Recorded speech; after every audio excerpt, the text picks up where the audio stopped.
Ako želite da rajčice nastave rasti sve do jeseni, sada je najvažnije dati joj potrebne minerale. Nakon dugih vrućih razdoblja korijen često radi sporije, a biljka svu svoju snagu pokušava rasporediti između listova, cvjetova i plodova. Zato joj u ovom trenutku više odgovara blaga pomoć koju može postupno iskoristiti. Posebno obratite pažnju na zalijevanje i nemojte nepotrebno uklanjati zdrave listove jer oni još uvijek sudjeluju u stvaranju hrane za plodove. A pripravak koji ćemo napraviti nije kompliciran, ali svaki njegov dio ima svoju ulogu. Za početak pripremite pola litre tople vode. Temperatura neka bude ugodna na dodir, nikako vruća, jer ćemo njoj aktivirati prvi sastojak. Dodajte 1 čajnu žlicu suhog kvasca, ali sam kvasac nije dovoljan. Trebamo izvor energije, a tu dolazi sljedeći sastojak.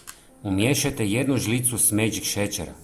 Za ovu namjenu zanimljivije je od običnog bijelog jer osim šećera zadržava dio sastojka iz melase. On prvenstveno služi kao hrana mikroorganizmima koji sudjeluju u procesu u tlu. Kvasac daje biljci dodatnu potporu i pomaže joj da lakše iskoristi hranjive tvari iz tla za rast i sazrijevanje plodova. Sada ćemo dodati nešto drugačije, a to je 1 žlica češnjaka u granulama.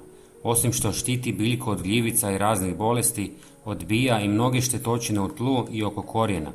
Također možete napraviti jednostavnu mješavinu vode i češnjaka i prskati po listovima kad nema jakog sunca.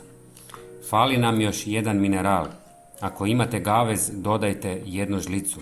Gavez se tradicionalno koristi u organskom vrtlarstvu zbog sadržaja minerala, među kojima se posebno ističe kalij, važan za razvoj i sazrijevanje plodova. Ako nemate gaveza, umjesto njega možete staviti 1 žlicu drvenog pepela. Sada smjesu dobro promiješajte i ostavite nekoliko sati da odstoji. Nemojte žuriti s primjenom. Najbolje je pripravak napraviti ranije tijekom dana, a koristiti ga na večer, kada se temperature spuste. Razredite sa još 1 litrom vode. Želimo blagu prihranu. Rajčice zalijevajte izravno oko područja korijena, a količinu prilagodite veličini biljke i vlažnosti zemlje. Za većinu biljaka dovoljno je približno pola litre. Na ovaj način biljka će dobiti novi poticaj za rast plodova.